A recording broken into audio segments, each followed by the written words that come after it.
In every life, there will be storms. Some pass quickly, like a summer rain. Others linger, like the chill of winter. And when those storms come, when life tests us, we often look outside ourselves for answers.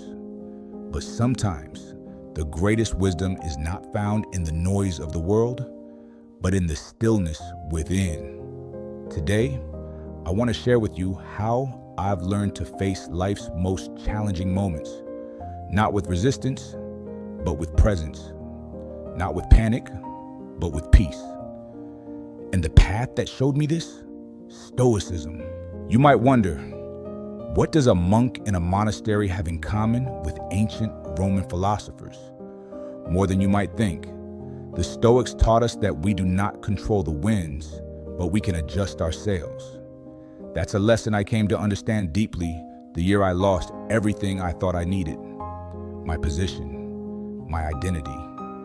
Even the temple I called home was swept away in a natural disaster. For a time, I felt lost. But slowly, through silence and stillness, I remembered something vital. What happens outside of us is not who we are. It is how we respond, not react, that shapes our spirit. One of my favorite teachings comes from Epictetus. It's not what happens to you, but how you react to it that matters. When we let external events dictate our inner state, we become like a leaf in the wind, tossed and turned by every gust of misfortune.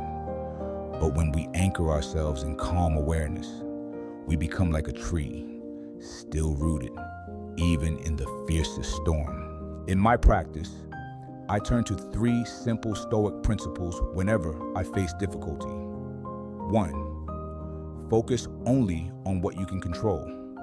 Most suffering comes not from the event itself, but from our resistance to it. When a loved one leaves, or a job is lost, or plans unravel, we can spend weeks wishing it were different. But the Stoic says, let go. What you can control is your attitude, your effort, your response. 2, practice negative visualization.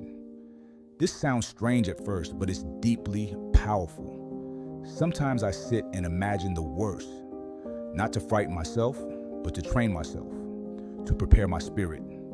Because when you realize that everything is temporary, you begin to cherish each moment more. And when hardship comes, it doesn't shake you as deeply. You were ready. 3, love your fate. This one changed me. Don't just accept life's difficulties, embrace them. When I fast, it's not because I must, but because I choose to. When I sleep on the floor, it is not punishment, it is presence. The Stoic embraces what life brings, saying, this too is part of my path. You see, life isn't about avoiding hardship. It's about meeting it with grace. Just like the fire turns everything it touches into flame, so too can you turn your challenges into growth. So the next time you face something difficult, pause, breathe, and ask yourself, is this within my control? If not, release it. If yes, face it with all your heart. Remember, even in suffering, you are not alone. All humans, no matter their path, know pain. But in that shared struggle, there is also shared strength. We rise, not by avoiding storms, but by learning to dance in the rain. I'll leave you with this. When the winds howl and the path is unclear, return to stillness. Beneath every stormy sea lies a calm depth. That depth is within you. Namaste.